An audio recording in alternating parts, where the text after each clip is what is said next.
Gracias por estar en pie. Simplemente, hermanos, no podía quedarme callado y tenía que darle gracias a Dios por estos 2 años. Pero pues ahora tengo que agradecerles a ustedes por esa muestra de cariño, hermanos. Vi lágrimas en los ojos de algunos y no merecemos esas lágrimas, hermanos, pero se las agradecemos mucho, porque nos muestran, hermanos, en esas lágrimas podemos ver su amor por nosotros. Y la verdad, hermanos, repito, no merecemos esas muestras, hermanos, pero se las agradecemos porque las necesitamos. Las necesitamos, ¿sabes? No las merecemos, pero cómo hacen falta a veces.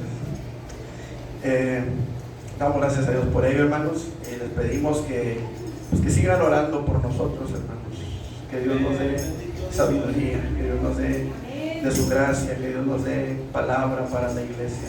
Amén. Porque sin el Señor nada somos, hermanos, y nada podemos, y lo tenemos, pero que sí bien comprobado.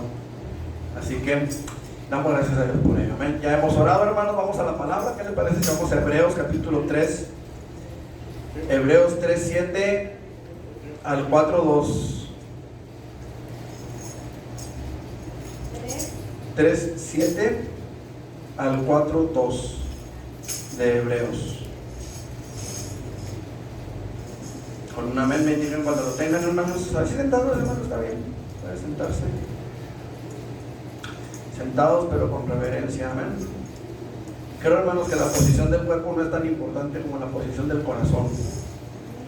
Así que, gracias a Dios por el corazón que ha puesto en nosotros para estar aquí hoy y alabar y glorificar su bendito nombre, amén. Gloria a Dios. Bendiga con un amén, hermanos. Hebreos 3:7 al 4:2 lo tenemos. Dice la palabra del Señor: por lo cual, como dice el Espíritu Santo, si oyereis hoy su voz, no endurezcáis vuestros corazones como en la provocación, dice, en el día de la tentación en el desierto, donde me tentaron vuestros padres, me probaron y vieron mis obras 40 años, a causa de lo cual me disgusté contra esa generación. Y dije, siempre andan vagando en su corazón y no han conocido mis caminos. Por tanto, juré en mi ira, no entrarán en mi reposo. Mirad, hermanos, que no haya en ninguno de vosotros corazón malo de incredulidad para apartarse del Dios vivo. Antes, exhortaos los unos a los otros cada día, entre tanto que se dice hoy, para que ninguno de vosotros se endurezca por el engaño del pecado. Porque somos hechos participantes de Cristo, con tal que retengamos firme hasta el fin nuestra confianza del principio. Entre tanto que se dice, si oyereis hoy su voz, no endurezcáis vuestros corazones como en la provocación. ¿Quiénes fueron los que, habiendo oído, le provocaron? ¿No fueron todos los que salieron de Egipto por mano de Moisés? ¿Y con quienes estuvo él disgustado 40 años? ¿No fueron los que pecaron, cuyos cuerpos cayeron en el desierto? ¿Y a quienes juró que no entrarían en su reposo, sino a aquellos que desobedecieron? Y vemos que no pudieron entrar a causa de incredulidad. Temamos pues, no sea que permaneciendo aún la promesa de entrar en su reposo, algunos de vosotros parezcan no haberlo alcanzado. Porque también a nosotros se nos ha anunciado la buena nueva como a ellos, pero no les aprovechó el oír la palabra por no ir acompañada de fe en los que la oyeron. Amén. Gloria a Dios. Bueno, hermanos, decíamos, hemos orado ya, así que esperamos que el Señor traerá una palabra de edificación y de vida eterna a nuestros corazones. Amén. La palabra de Dios, hermanos, es como una carretera bien señalizada, muy bien señalizada. Está llena de advertencias para nosotros que no tienen otra intención, escuchen, sino ayudarnos. No hay otra intención en la palabra de Dios. Ayudarnos a llegar con seguridad a nuestro destino. Tenemos en la Biblia varios temas, diversos temas que podemos ver, analizar, estudiar e ir aprendiendo en ellos. Ayer el Señor nos permitió hablar en una boda y hablábamos de dos cosas importantes para un matrimonio exitoso, para un matrimonio que llegue a la meta, al final. Y como ese tema, hermanos, hay muchos otros que podemos analizar: la educación de los hijos, la crianza de ellos, que tuvimos un estudio, considero yo, bastante profundo con respecto a la instrucción de los hijos. En fin, si vamos nosotros llegando a un tramo peligroso en nuestro camino, la palabra del Señor se encarga, hermanos, de advertirnos con diversas señales que están allí en la palabra para que usted y yo podamos corregir a tiempo. Y si no es así, hermanos, Dios se encargará de alguna forma de hacernos ver el error y volvernos a la palabra para que volvamos nuevamente a tomar el camino correcto. Pero lo cierto es, amado hermano, que la palabra de Dios está allí, la tenemos en nuestras manos, al alcance. Algunos ya no usan el libro escrito, algunos usan el modo digital en sus teléfonos, en sus computadoras. Sin embargo, hermanos, yo prefiero mil veces el escrito. Yo prefiero mil veces porque como que en la computadora o en el teléfono cansa mucho. El punto es, amados hermanos, no se trata de hablar en contra de la tecnología, pero sí se trata, hermanos amados, de que nosotros tengamos cuidado. La palabra nos advierte, hermanos, de los riesgos que hay en el camino, porque muchas veces, hermanos, gente cae, cristianos han caído, y de esos que han caído, hermanos, pocos han vuelto a levantarse. La verdad, hermanos, es que es muchísimo más fácil caer que levantarse. Es muchísimo más fácil caer. Yo no sé cuántos de ustedes habrán caído alguna vez. Hace años, yo tenía una bicicleta que le decíamos la amenaza negra. Y me acuerdo, hermanos, bueno, no recuerdo si fue en esa bicicleta o si fue en otra. El caso es que había un tope en la calle. Que ahora ponen topes y no los pintan. Y iba yo en la bicicleta, hermanos, y en el tope saltó la bicicleta y la llanta de adelante se salió de la bicicleta, se salió de la horquilla. Me pasó lo que a la Pantera Rosa, ¿verdad? Pasó la llanta por un lado, hermanos, y a mí me quedó la boca como a Zamorita. ¿Sí saben quién es Zamorita, verdad?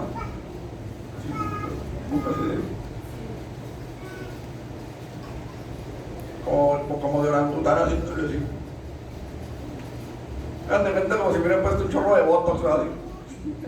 Algo así, hermanos. Todo raspado, las manos todas raspadas, hermanos. Y nada más vi, hermanos, que pasó la llanta así por un lado, ¿verdad? La llanta de la bicicleta. Y vieron cómo batallé para levantarme, hermanos.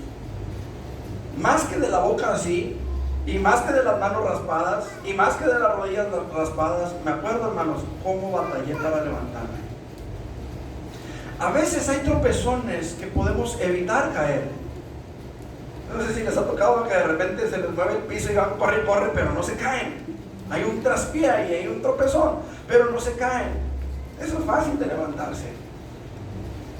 Pero cuando de veras estás lastimado, cuando de veras hay una herida, hermanos, que deja ahí el pecado, es a veces muy difícil sanar y levantarse.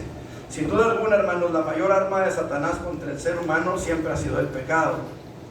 La Biblia nos dice, hermanos, que el aguijón del pecado es la muerte, el aguijón de la muerte es el pecado y el poder del pecado la ley. Nos lo dice ahí en 1 Corintios capítulo 15. El aguijón de la muerte es el pecado y el poder del pecado la ley. Así que Satanás, hermanos, consciente de la ley de Dios, se ha valido de ese poder que la ley da al pecado, hermanos, para condenar nuestras vidas, para encerrarnos, para engañarnos y de alguna manera atarnos al pecado. ¿Están avisando un poquito? Ok, pensé que aquí como que se oye medio raro. Bueno, ok. Cuando Dios creó, hermanos, al ser humano, Satanás vino y engañó al hombre, específicamente a la mujer y con ella al hombre, para que el hombre pecara y fuera trastocada su relación, su comunión con Dios. Si nosotros dejáramos la historia hasta ahí, hermanos, sería una historia muy trágica para nosotros, porque la paga del pecado. Entonces todos pecamos, todos y cada uno de nosotros somos pecadores, tenemos que reconocerlo.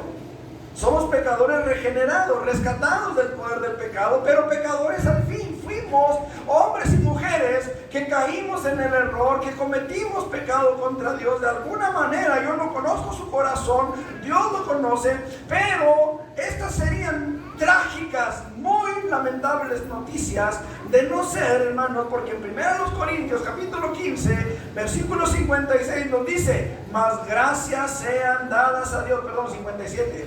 Mas gracias sean dadas a Dios que nos da la victoria por medio de nuestro Señor Jesucristo. Así que, amado hermano, usted y yo hemos sido rescatados del poder del pecado. Hemos sido rescatados del poder de Satanás que ejercía sobre nosotros a través del pecado. El asunto aquí, amado hermano, la palabra de Dios es clara y en ella Dios mismo nos afirma que Jesús murió por nosotros para darnos libertad sobre el poder del pecado, para que de ahora en adelante tengamos esperanza. La esperanza de que un día, no muy lejano por lo que se ve, el Señor mismo, con voz de arcángel, con voz de trompeta de Dios, con voz de mando vendrá, descenderá del cielo a las nubes y escucharemos esa final trompeta y seremos arrebatados y nos iremos con Él a la eternidad. Y estaremos con Él y no habrá nada ni nadie que nos pueda separar de Él. Ahora, ¿de qué le quiero hablar, hermano? Yo quiero hablarle del peligro que tiene el engaño del pecado para nosotros, hermanos. El engaño del pecado es el tema de este mensaje, hermano. El problema del creyente es que Satanás, hermanos, no se da por vencido.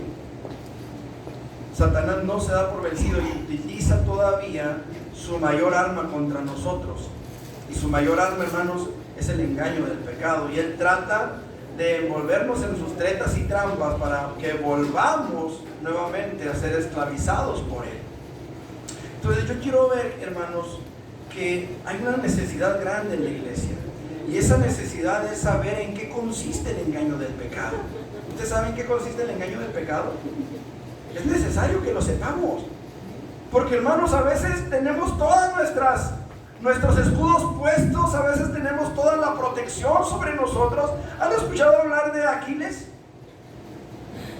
Aquiles era un guerrero griego, ¿sí? Según la mitología de los griegos, Aquiles fue y mató a un dragón y se bañó con la sangre del dragón, se cubrió de pies a cabezas, pero hubo una parte donde el viento hizo volar una hoja que se pegó en su talón, y cuando él se bañó en la sangre del dragón, aquella hoja impidió que el talón fuera completamente cubierto por la sangre del dragón.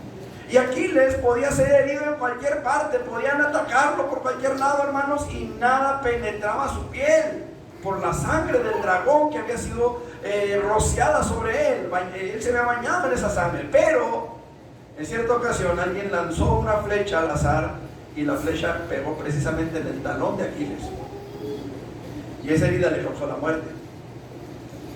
A veces nosotros, hermanos, estamos tan cubiertos, hermanos, tan cubiertos, tan protegidos, que a veces pensamos que la cobertura es total, y ojalá que así sea en todos nosotros, pero a veces hay un puntito, hermanos, ahí que no está protegido, que no está cubierto.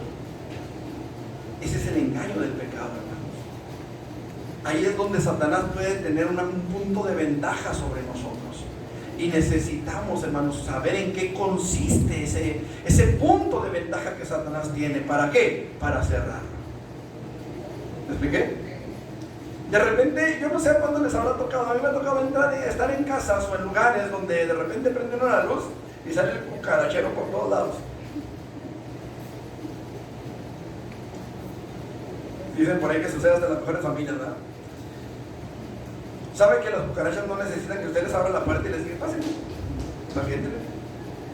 Hay que buscar por dónde están entrando para taparles la entrada. Así es Satanás, hermano.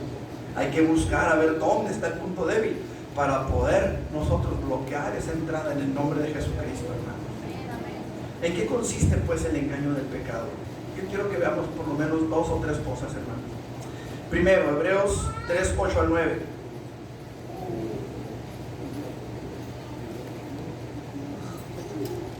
Dice: no endurezcáis vuestros corazones como en la provocación. ¿En la qué? En la provocación.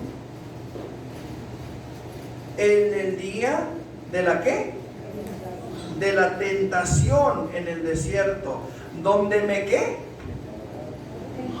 Donde me tentaron donde me tentaron vuestros padres. Me probaron y vieron mis obras 40 años. Primer error, hermanos, o primera circunstancia o primera cosa en la que consiste el engaño del pecado. El engaño del pecado consiste, hermanos, en que nos hace creer que podemos pecar libremente y no habrá consecuencias. Me tentaron, me probaron y vieron las consecuencias 40 años. Hay gente, hermano, que piensa que puede hacer lo que le dé su regalada gana y que no va a haber consecuencias. En la tienda en la que yo trabajaba de pinturas, hermanos, antes de entrar a Temesa, trabajé en una tienda de pinturas antes de irme a Urbi a predicar.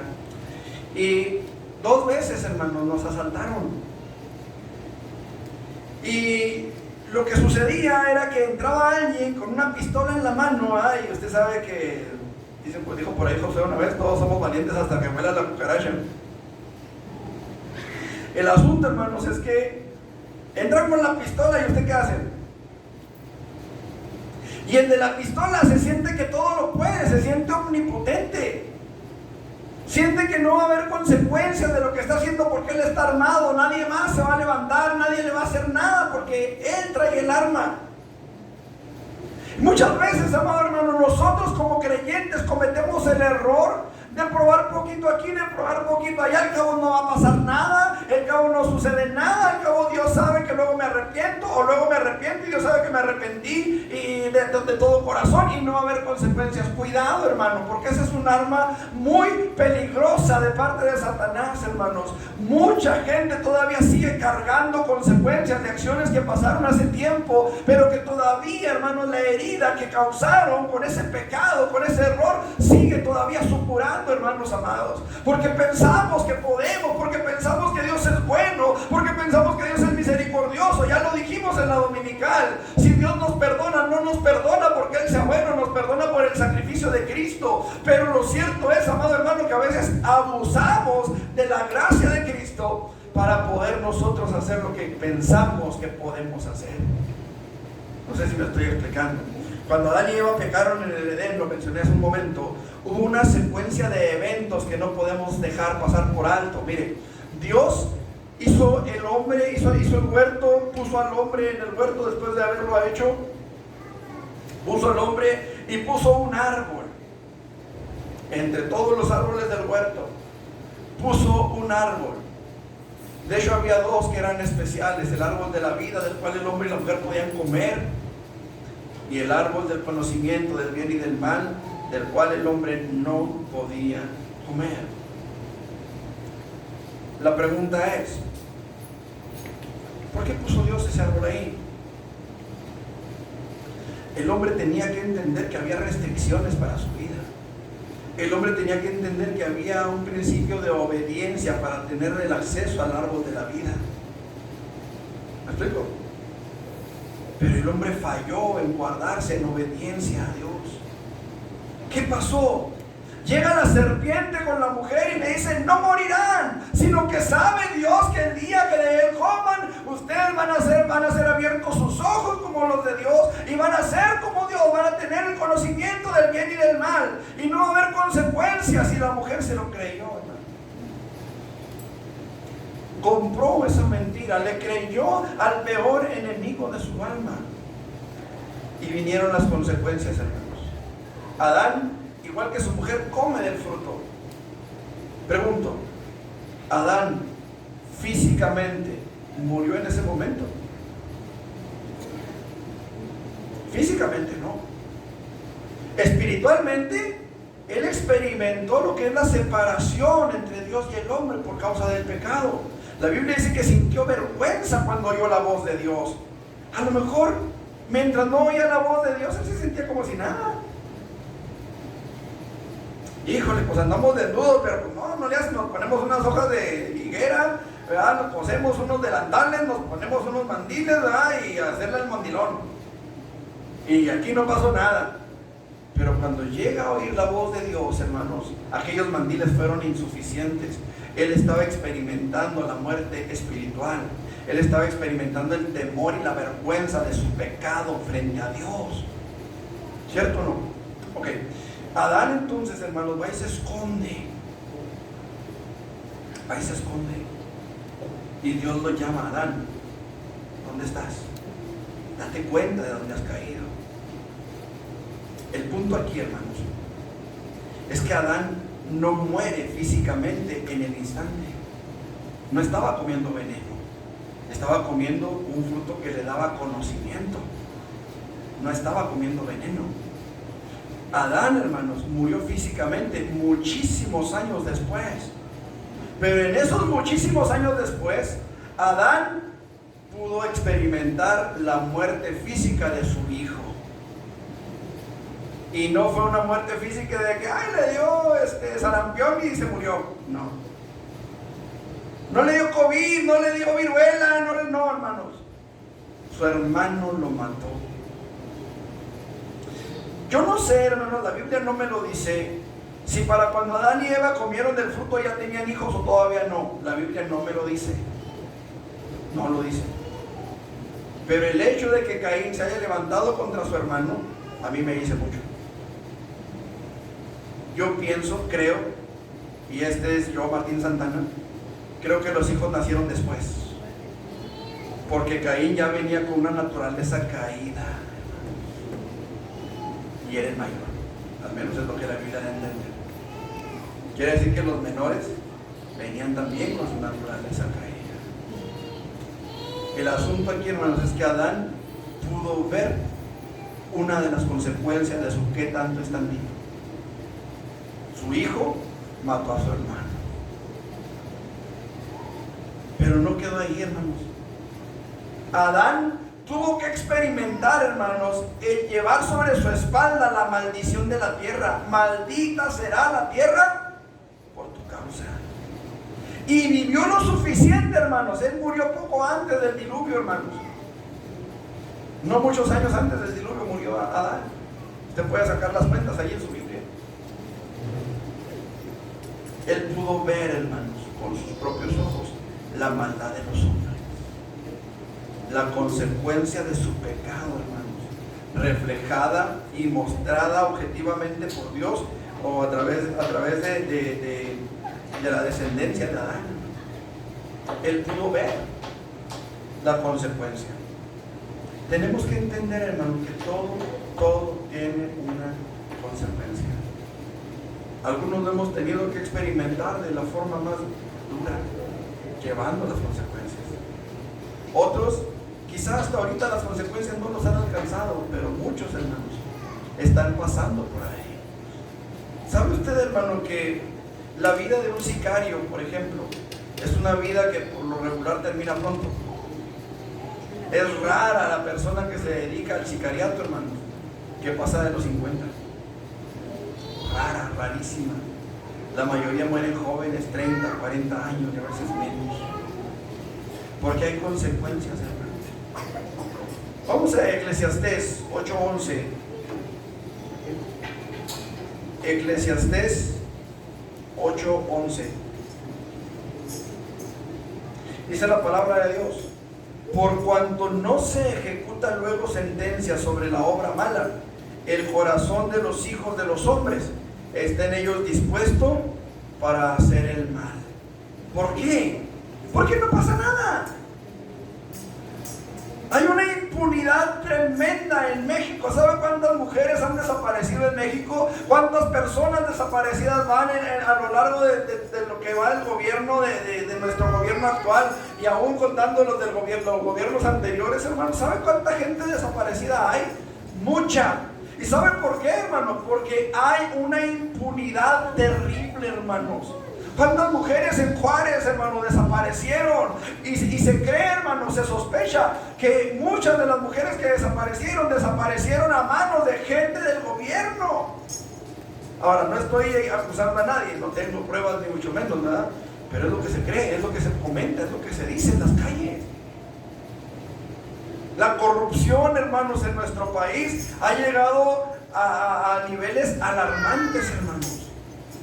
Hace, ¿qué será? Cosa de unos meses atrás, a un comandante de la Secretaría de la Defensa Nacional, lo acusaron de tráfico de drogas en Estados Unidos.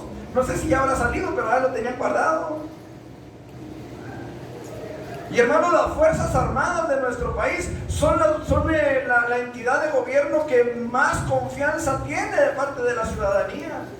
Y sin embargo, hermanos, estamos viendo que está la corrupción metida hasta la médula, hermano. ¿Por qué? Porque no se ejecuta luego sentencia sobre la obra mala.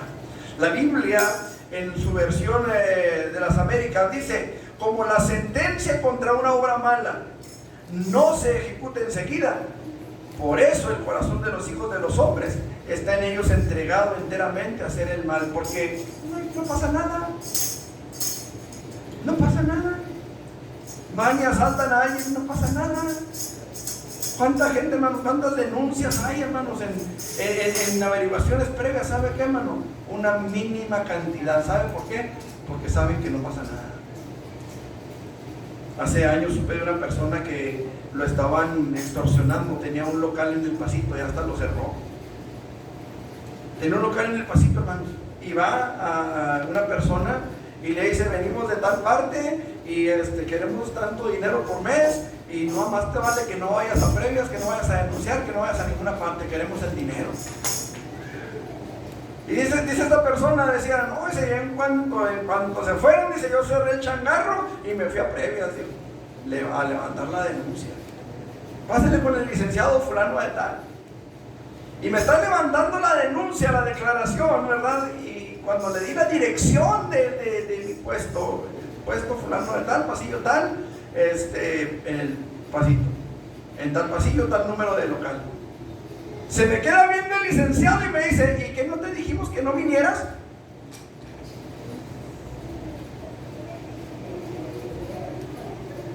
Por cuanto no se ejecuta luego la sentencia contra la obra mala, el corazón de los hombres está inclinado al mal. Pensamos que podemos hacer lo que nos dé nuestra gana, que al cabo no hay consecuencia. Pensamos que podemos hacer lo que sea. Al fin y al cabo, hermanos amados, el Señor es bueno. Hermanos, mirad pues cómo andéis, no como necios, sino como sabios. ¿Saben por qué? Porque a la hora que no pensáis, el Señor vendrá. ¿Y qué va a pasar, hermano, cuando el Señor venga y encuentre a la iglesia, al creyente en la cantina? ¿Qué va a pasar cuando el Señor venga y encuentre al creyente viendo pornografía? ¿Qué va a pasar cuando el Señor venga y encuentre al creyente en adulterio? ¿Qué va a pasar cuando el Señor venga y encuentre a la virgen sin el aceite en su lámpara, con una lámpara hermosa, bonita? Estábamos escuchando a mi esposa y yo una predicación. Yo le dije a mi esposa: sabes que yo estoy listo para hacer lo que a mí me toca. El Señor habló a mi vida. Creo que se lo comenté al hermano, ¿quién estábamos ayer? El hermano Daniel y el hermano Delgado. Estábamos escuchando esa predicación, esas dos predicaciones. No, mis hermanos les comenté. Y escuchamos esa predicación, hermano. Yo le estaba diciendo al Señor: Señor, ¿y si renuncio al pastorado? ¿Y si dejo el pastorado y me congrego? Y escuché dos predicaciones ese día, hermanos. Una con mi esposa y otra iba aparte. Y le dije a mi esposa: sabes que yo estoy listo a hacer lo que a mí me toca. Yo quiero hacer lo que a mí me toca y quiero hacerlo bien.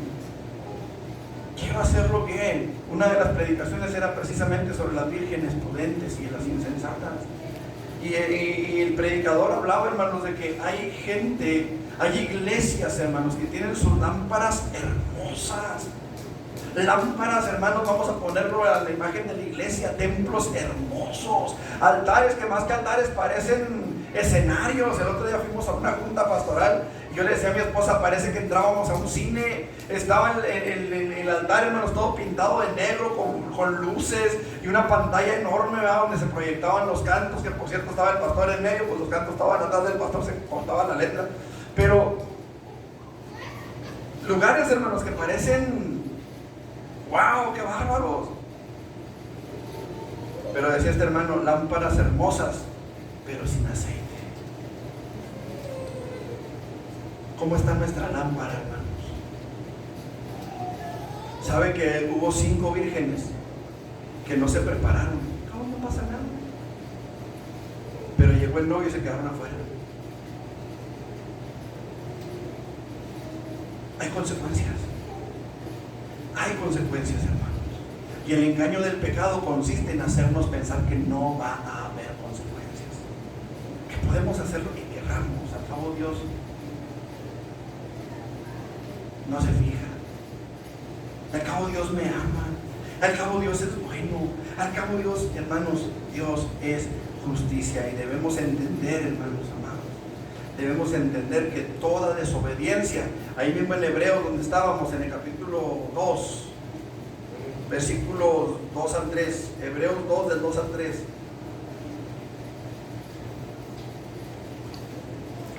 Dice de la siguiente manera, escuche: por tanto, es necesario que con más diligencia atendamos a las cosas que hemos oído, no sea que nos deslicemos. Porque aquí viene la consecuencia: si la palabra dicha por medio de los ángeles fue firme, y toda transgresión y desobediencia, ¿qué dice? Recibió justa retribución. Hermanos amados, hay consecuencias. Me llama la atención, hermanos, que salió el COVID. Y si sabe, si supo usted cuál fue el grupo socioeconómico, creo que se le llama, que fue el primero en dispararse en el COVID. No fueron los únicos, por supuesto, pero fueron los que más casos registraron en un principio: la comunidad homosexual. Sale la viruela del mono, hermanos. ¿Saben cuál es la comunidad que más casos ha tenido? No digo que son los únicos, por supuesto que no. Ni digo que sean los culpables, tampoco. Solamente Dios conoce las circunstancias. Lo que dice la Biblia es que al final de los tiempos habrá pestes. Eso dice la Biblia. Pero me llama mucho la atención, hermanos, que en estos dos casos, igual el SIDA, ¿en qué comunidad comenzó a darse el SIDA? Exponencialmente hablando, la comunidad homosexual. Escuche, hermano, porque dice la palabra de Dios: recibieron toda justa retribución, dice, a su extravío. Todo extravío, toda desobediencia, toda transgresión recibió justa retribución. Y luego dice: ¿cómo escaparemos nosotros? ¿Quiénes son nosotros? Pues nosotros. Pues nosotros. Somos nosotros. ¿Cómo escaparemos nosotros si descuidamos una salvación tan grande? ¿Qué manera o de qué forma o qué pago podremos nosotros presentarle a Dios para que nos tenga en cuenta el día que la trompeta suene, si nos encuentra en el pecado? Aunque ahorita parece ser que no hay consecuencias, hermanos, déjeme decirle que las hay, y las habrá, y nos alcanzarán, hermanos. Nos alcanzarán las consecuencias, y sufriremos por las consecuencias. Así que, hermano amado, no nos dejemos engañar por el pecado. Hay consecuencias. En segundo lugar, hermanos, porque se nos está yendo el tiempo, el engaño del pecado consiste, hermanos, en hacernos pensar que para llegar a la eternidad con Dios basta solamente cumplir con un cierto número de conceptos y reglas religiosas, aunque sigamos nuestras vidas normalmente. Hebreos 4:2: porque también a nosotros, dice, se nos ha anunciado la buena nueva como a ellos, pero no les aprovechó el oír la palabra. ¿Por qué? Por no ir acompañada de fe. A veces venimos a la iglesia, hermanos, más por compromiso que por cualquier otra cosa. Ay, es que es domingo. Ay, cómo quisiera no tener que ir a la iglesia. Cómo quisiera poder ir no sé, al día de campo con la familia. ¿No les ha tocado que de repente, mire, hermano, ¿por qué no vendría? ¿Estará enfermo? No, está bien, pero bien quemado, pero por el sol. Y a veces, amados hermanos, venimos al templo y venimos solamente como un requisito. que hay que llenar, que hay que cumplir. Hace algunos años, no sé si todavía lo estén practicando o si en todas las parroquias lo practicaran, pero supe de las misas sabatinas. ¿Qué es eso? Usted podía ir el sábado a misa y ya el domingo quedaba absuelto. O sea, ya el domingo ya no tenía que ir a la misa porque ya había cumplido. ¿Sí me explico? Y utilizaban esa palabra, cumplir, ese verbo. Ya cumplió, ya no necesita venir mañana porque ya vino el sábado, ya el domingo ya se puede ir. Si la parranda era el sábado en la noche, pues ya el domingo en la mañana no se mañana para venir a la misa, porque ya vino, ya puedes hacer lo que le des gana. Y usan esa palabra, cumplir, o usaban, no sé, repito, hace años que supe de eso. La pregunta es, hermanos, ¿venimos al templo para cumplir con Dios o porque amamos a Dios? ¿Qué es lo que nos trae al templo? ¿Cuál es la razón por la que venimos a la casa de Dios? ¿Por cumplir con Dios o porque amamos a Dios? ¿Sabe que a veces los que tenemos un cargo, los que tenemos un lugar de participación en la iglesia, nos sentimos obligados a estar aquí? Pero con todo y eso, hermanos, no debe de ser ese sentimiento de la obligación de estar aquí lo que nos mueva a estar aquí. No sé si me estoy haciendo entender. Yo tengo como pastor la responsabilidad de estar aquí para predicarles la palabra, para enseñarles, para que la iglesia pueda ser bendecida. Pero yo no soy el que bendice, ¿sí? Yo vengo a ser bendecido también. Yo vengo porque también necesito la presencia de Dios en mi vida. Yo vengo porque también necesito ser alimentado por Él. También necesito que Él se glorifique en mí. Por eso vengo, porque lo amo, porque lo necesito, porque quiero estar con Él. No es simple y sencillamente mi responsabilidad como pastor. Quiero estar en su casa, quiero alabarle, quiero adorarle, quiero glorificar su nombre. ¿Me explico, hermanos? A veces venimos cansados, con sueño, con dolor de cabeza, como cualquiera de ustedes. Y venimos, amado hermano, porque tenemos la responsabilidad de estar aquí, sí. Pero también venimos porque hay un deseo de estar en la presencia de Dios. Porque muchas veces estando aquí, hermanos, el dolor se nos va, el dolor se nos quita. A veces llego a la casa y le digo a Leti, cuando me fui de aquí iba un dolor de cabeza terrible. Y ahorita no todo da. ¿Por qué? Porque fui responsable, no, porque vine a buscar a mi Dios, a mi sanador, al que está conmigo. Eso es algo importante que nosotros necesitamos. Amado hermano, el engaño del pecado, fíjese lo que estoy diciendo, el engaño del pecado consiste en hacernos pensar que por cumplir Dios va a estar con nosotros, hermano. No, Dios está con nosotros cuando lo amamos, cuando lo buscamos de corazón, cuando de veras hay una intención en nuestro corazón de agradarle a Él, no por cumplir, sino por amor a Él. Mateo capítulo 7, versículo 22. Mateo 7, 22. Dice la palabra del Señor de la siguiente manera: muchos me dirán en aquel día, Señor, Señor, ¿no profetizamos en tu nombre? ¿No fui a predicar a Peniel 2 años o más, si Dios lo permite? ¿No en tu nombre echamos fuera demonios? ¿Y en tu nombre hicimos muchos milagros? Y entonces les declararé, nunca los conocí, apartados de mí. Y fíjese cómo termina ese versículo. Hermanos, se los he comentado y se los he preguntado en otras ocasiones. Echar fuera un demonio es una obra de maldad. Sanar a un enfermo, eso es ser una obra de maldad.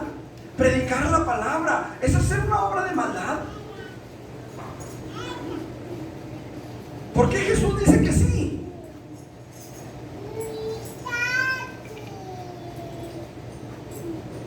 Es una pregunta interesante, ¿no les parece? Ahora, yo no estoy diciendo algo que me estoy sacando de la manga, está ahí en la Biblia. ¿O no? ¿O su Biblia dice diferente? Señor, Señor, en tu nombre profetizamos, en tu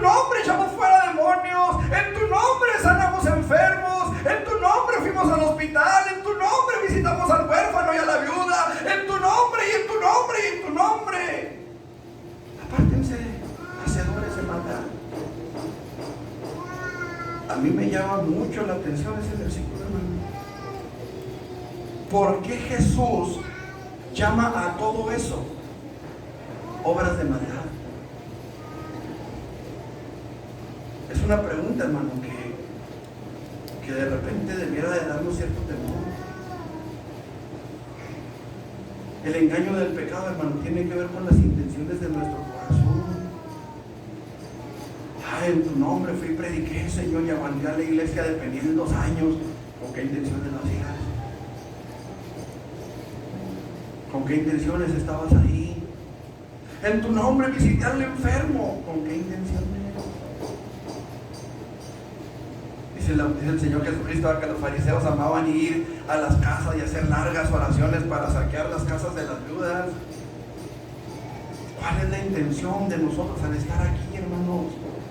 Porque si venimos con una intención ajena a la voluntad de Dios, hermanos, el pecado nos está engañando, nos estamos engañando a nosotros mismos cuando pensamos que porque somos cristianos y tenemos el título de cristiano aquí, pero no hay una vida de comunión, no hay una vida de consagración a Dios, de integridad delante de Dios. Nos estamos engañando pensando que Dios nos va a aceptar igualmente. ¿Sí me estoy haciendo entender, hermanos? Es necesario que escudriñemos nuestro propio corazón, que hagamos un sincero examen, hermanos, hacia adentro. Es muy fácil mirar de aquí para afuera y ver la vida de los demás y decir, no, el hermano fulano, el hermano sultano, el pastor, su esposa, sus hijos, los que tocan en la alabanza. Es muy fácil de aquí para allá. Lo difícil es de aquí para adentro.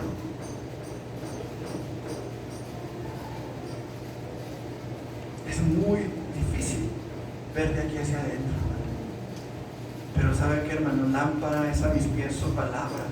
Y esa lámpara, hermanos, es la que va a iluminar mi interior para que yo pueda escudriñar mi corazón y ver realmente cuál es la intención con la cual yo vengo a la casa de mi Señor, con la cual yo vengo a su lugar de adoración, a buscar su presencia, si vengo a buscarlo por amor a Él o por compromiso con Él. Mire, hermano, a veces pensamos que la religión es lo que importa. Yo no sé cuántos han escuchado el testimonio de Josefas. ¿Lo han escuchado? ¿Sí? A Josefas, ¿no? Búsquenlo en internet, hermanos, lo van a encontrar y escuchen el testimonio completo. Era un niño, hermanos, que a los 2 años su cuerpo comenzó a secarse. La gente no sabía, los doctores no sabían qué era lo que él tenía. Para no hacérsela muy larga, hermanos, los papás lo llevaron a comer tierra, se le hizo un nido de gusanos en el estómago. Y tan desesperados estaban, hermanos, en la enfermedad de su hijo, por la enfermedad de su hijo, que lo llevaron con un curandero, me parece que en Querétaro, no me acuerdo muy bien, pero creo que fue en Querétaro. Lo llevaron con un brujo, un curandero, para que orara por él o para que le hiciera algún trabajo, ¿verdad? Y lo sanara. Resulta que llegan, hermanos, a la casa del curandero y en una pared alta, que el hermano lo relata así, en una pared alta, tenía una figura de la Virgen de Guadalupe al tamaño de la pared, hermanos. Al tamaño de la pared. Y puso a los papás del niño a orar, a rezar ahí frente a la imagen, mientras él se llevaba al niño hacia adentro de la habitación para hacer el trabajo que iba a hacer. Y ahí lo puso a rezarle a la Virgen. Llega al cuarto donde iba a poner al niño y el cuarto estaba alumbrado con velas. Y adentro del cuarto, hermanos, había una estrella de 5 picos en el piso, rodeada por un círculo, y ahí puso en el medio al niño. Y dice el hermano, yo veía cómo aquel hombre se transfiguraba cuando los demonios entraban a él, se transformó aquel hombre y empezó a tomar una apariencia grotesca. Y de repente se sacó una lengua larga, verde, que me la pasó por todo el cuerpo, dice. Y una baba que me bañó todo el cuerpo, dice. Y no me pudo sanar. Hermanos, a veces pensamos que cumplir con ciertos ritos religiosos estamos agradando a Dios y necesitamos tener cuidado con eso. Los papás, inocentemente, si usted lo quiere ver así, ignorantemente, rezándole a la pared. Mientras el otro, siendo poseído por demonios, yo no sé cuántos de nosotros, si supiéramos algo así, dejaríamos a nuestros hijos en una situación así. ¿Sabe qué? Yo creo que yo no lo haría, y creo que ustedes no lo harían. Pero ¿cuántas veces nos conformamos simplemente con un rito religioso y no buscamos más? Vámonos al culto, amigo. Vámonos a la iglesia. Y qué bueno que se lo traiga a la iglesia. Pero estando aquí, ministrelo. Vamos a pasar al altar, hermano, vamos a orar. No, pues yo no quiero, mamá, aquí me quedo. Bueno, quédese con el niño, ore por él ahí donde está. ¿Me explico? Si el chaval no se quiere venir al altar, usted vaya, búsquenlo y ore con él allí donde está. Bendígalo cuando esté dormido, vaya y ore por él. Haga algo por él. Que Dios nos siga hablando, hermanos. Que Dios siga tratando con nosotros, porque verdaderamente, hermanos, a veces el pecado nos engaña de tal manera que pensamos que porque ya vinimos a la iglesia, ya podemos vivir el resto de la semana como si nada. No, hermanos, necesitamos esforzarnos. El caso es que hoy muchas personas piensan que basta y sobra con cumplir con ciertos lineamientos de la iglesia, de tal o cual religión. Esto no se trata de religión. Y nos conformamos a veces, hermanos. En tercer lugar, hermanos, el engaño del pecado consiste en hacer creer al hombre que puede vivir pecando, y escuche, aún tener comunión con Dios. Versículo 12, Hebreos capítulo 3.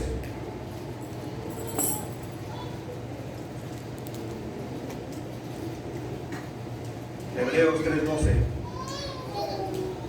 Mirad, hermanos, que no haya en ninguno de vosotros corazón malo de incredulidad para apartarse del Dios vivo. Viene a mi mente Sansón. ¿Se acuerdan de Sansón? Era un hombre que vivió desobedeciendo a Dios de muchas formas. Hace días estuve viendo un video sobre la zona donde vivió Sansón. Resulta que para llegar de donde Sansón vivía, a donde estaban los filisteos, había un camino, pero ese camino pasaba por un lugar donde había animales muertos, había un cementerio, vaya. Y como Sansón, hermanos, no podía tener contacto con cosa mortecina, sus papás bajaban por el camino, pero él bajaba por una ladera de piedra donde él no tenía contacto con ese cementerio. ¿Ha leído usted la historia cuando Sansón mata a un león y sus padres no se dieron cuenta? ¿Sí se acuerda? Sí. Pues era por eso, porque sus papás bajaban por un lado y Sansón bajaba por el otro. Sansón mata al león, hermanos, y no se los dijo a sus padres, se los comentó a sus papás. ¿En qué consistió el pecado de Sansón? En que después vuelve a bajar por donde mismo y tiene hambre y se encuentra dentro del león muerto un panal y comió miel de ese panal. ¿Qué dijimos que no podía tener contacto con qué? Con cosa mortecina. Pero él, hermanos, como su fuerza no le fue quitada, ¿se acuerdan que no le fue quitada su fuerza inmediatamente? Él siguió con su vida. Y podemos ver, hermanos, muchas cosas. Ahorita no tengo el tiempo ya para ponerme a analizar toda la vida de Sansón. Pero Sansón, hermanos, pensó que él iba a poder tener la comunión con Dios eternamente y para siempre, porque era juez. Pero llegó la consecuencia, hermanos. Su pelo fue cortado. El pacto con Dios fue violado de muchas formas, no nada más con el cabello. Y cuando menos pensaba, su comunión con Dios fue quebrantada. Muchos piensan y dicen, ¿de dónde venía la fuerza de Sansón? De su cabello. No, señor. Su cabello era señal de un pacto, nada más. Pero su fuerza venía de Dios. ¿O no? Porque si eso fuera, pues ahorita me dejo crecer el pelo hasta los talones. Pero no es por ahí. Su fuerza no venía de su cabello, no venía de sí mismo, su fuerza venía de Dios. Y Sansón descuidó su fe, descuidó su comunión con Dios, al grado de que llegó el momento en el que Dios se apartó de Sansón. Y cuando vinieron los filisteos sobre él, y vamos a ponerlo de esta manera, cuando llegaron todos los demonios sobre aquel cristiano que había perdido su comunión con Dios sin darse cuenta, aquellos demonios lo aprisionaron, le sacaron los ojos, lo dejaron pelón. Yo a mis hijos les cantaba mucho antes la canción esa de Sansón, ¿verdad? O sea que dice, Sansón no le hizo caso a la palabra de Dios. Por eso como burro la gente lo agarró. ¿O no? ¿No lo pusieron en un molino? Le sacaron los ojos, lo dejaron pelón. Porque no le hizo caso a la palabra de Dios. Ya estaban acá corrigiéndome, ¿verdad? Esa era la de Jonás. Pero tenemos que entender, hermanos, miren, no podemos nosotros asumir que podemos vivir en pecado y seguir en comunión con Dios. Eso es un error, eso es un engaño, hermanos, un engaño terrible. ¿Saben cuántos apostolines colorados hay por el mundo que piensan que tienen comunión con Dios?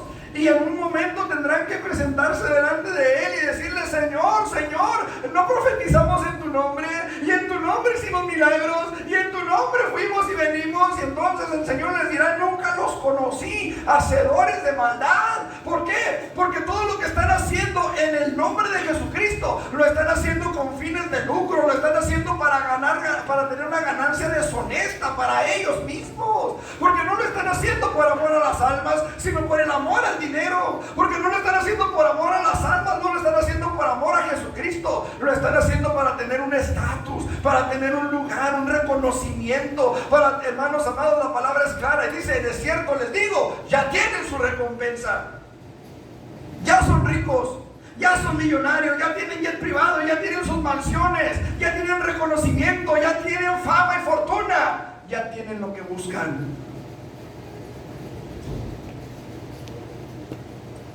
¿De ahí hay más? No hay más. Ya tienen su recompensa. Hermanos, lo que hagan ellos o dejen de hacer es cosa de ellos.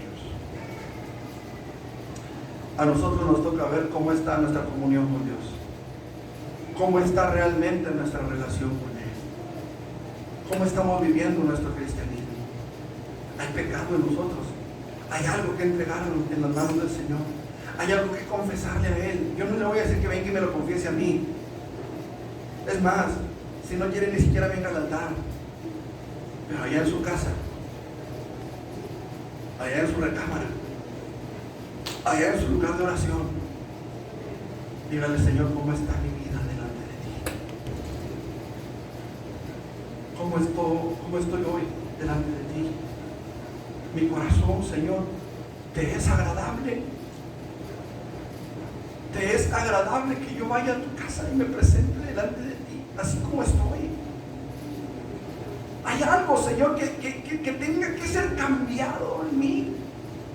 Porque no basta, hermano, con venir al altar y venir a un templo y cantar y alabar a Dios con nuestros labios. Tenemos que entender la importancia, hermanos, de mantener viva nuestra comunión con Dios. Porque nuestras lámparas, permítame volver a la parábola de las vírgenes, nuestras lámparas, hermanos, estarán tan encendidas como nuestra comunión con Dios.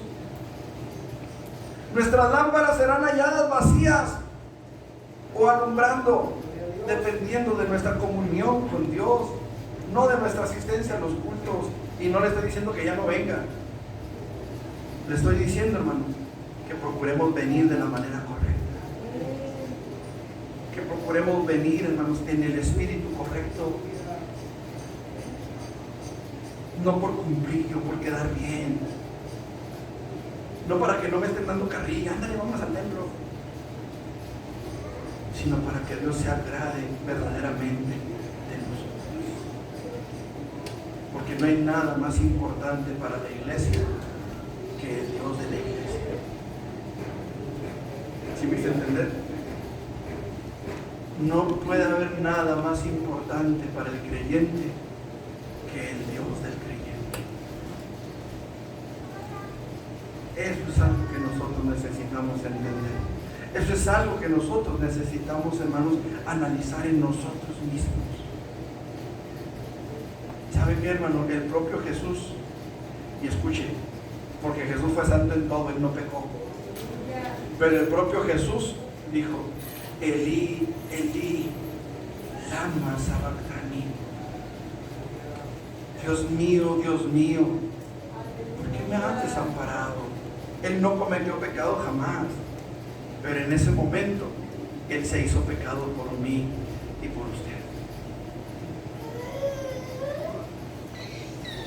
El que nunca cometió pecado por nosotros se hizo pecado a fin de llevarnos a Dios. Hoy, hermanos, hoy la invitación es esta: estemos atentos, hermanos, ante el engaño del pecado, para que el pecado no nos engañe y nos aparte de Dios mismo. ¿Quieren ponerse de pie?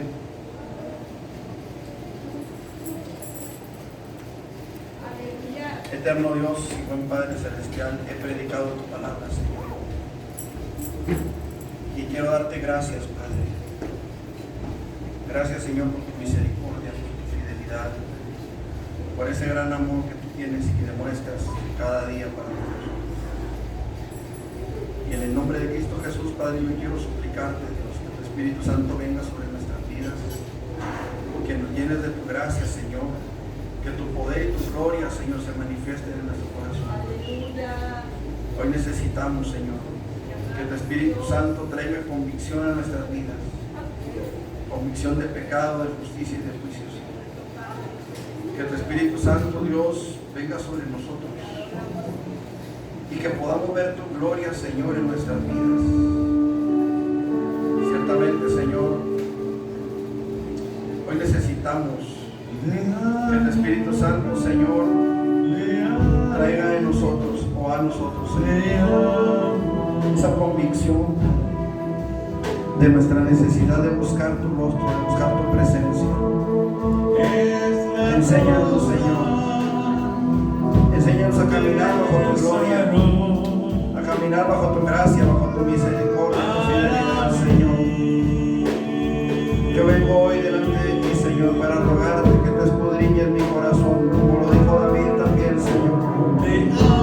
Escudriña mi corazón y ve si hay en él camino de perversidad, Señor. Y si hay algo, Señor, que todavía ofenda tu santidad en mí, Señor, perdóname, límpiame, santifícame. Y permite, Señor, que la luz de tu rostro brille y resplandezca sobre mi vida, Señor. En el nombre de Jesús. Hoy necesitamos de ti, Señor. Hoy necesitamos que nos limpies, que nos santifiques, Señor.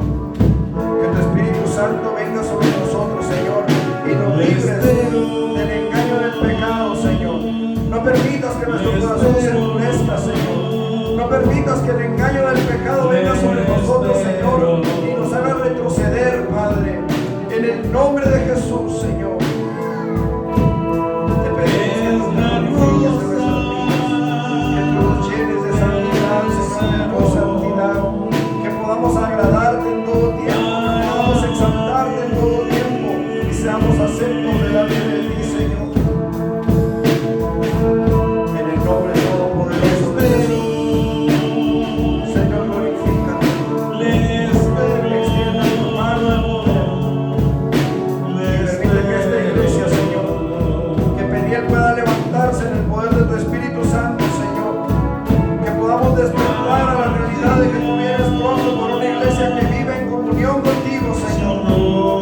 Que vienes por una iglesia, Señor, que se esfuerza por agradarte a ti, Señor. No por compromiso solamente, Señor, sino por amor a ti, Padre. En el nombre de Jesús. Padre, ayúdanos. Padre, enséñanos, guíanos, orienta nuestra vida, Señor, para que vivamos en obediencia a ti, Padre. En el nombre de Cristo Jesús, Señor, gracias te damos, Señor. Trata con cada uno de nosotros.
invitamos, hermanos, que hay actividad ahorita, creo que hay dulces, creo, no sé qué más habrá. Para si usted gusta apoyar, esto es para construcción. Si se fijaron, los que llegaron por acá arriba, ya se taparon las 3 ventanas que había que tapar para poder empezar a nivelar el muro y empezar a trabajar ya con la cerámica. Ahí atrás de nuestra hermana Lucía, a su izquierda, está el pegazulejo para comenzar a poner ya el azulejo también y empezar a que nuestra fachada empiece a verse bonita. Hay muchos trabajos todavía por hacer, hermanos. Va a venir un ingeniero a revisar el techo para ver si el techo soporta el peso de una losa delgadita para poder poner impermeabilizante blanco sobre la losa. Entonces la idea sería levantar una losita delgadita que sobrepase los lomos de la lámina un medio centímetro, nada más lo suficiente para que no sea demasiado peso y se pueda poner impermeabilizante blanco encima. En estos días quedó el ingeniero en venir a revisar. Él me dijo que él no conocía de ese tipo de trabajo, pero conoce gente que sí. Entonces va a pedir asesoría para asesorarnos a nosotros y poder ver si se puede hacer ese trabajo. Si se hace, hermanos, la lámina quedaría tal como está, pero encima quedaría una pequeña losita de cemento con impermeabilizante ya para que quede, hasta térmico quedaría, ¿verdad? Porque el impermeabilizante sería impermeabilizante blanco. Obviamente, hermanos, pues se necesita dinero y tenemos otros compromisos también.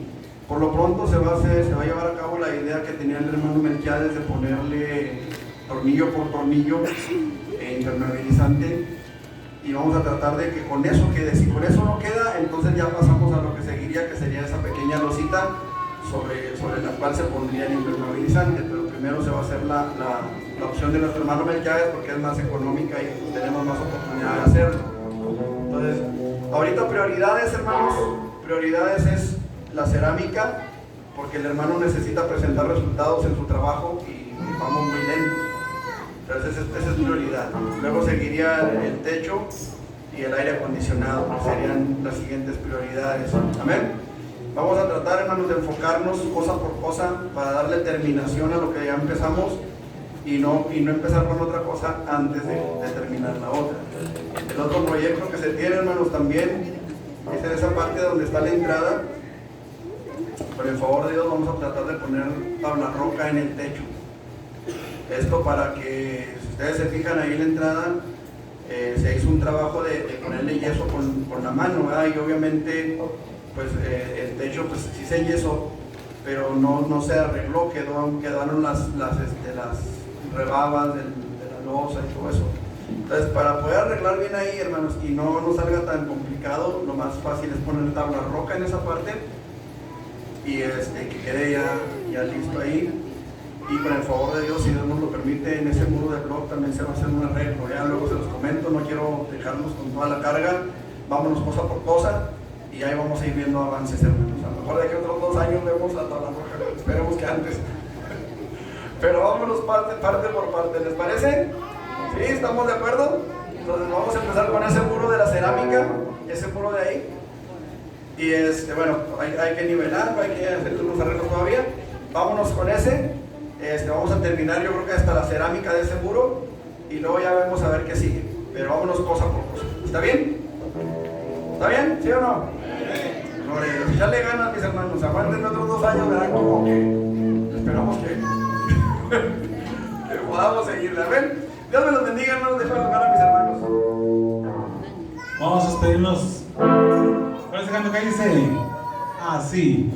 Bajo la sombra de Pedro los enfermos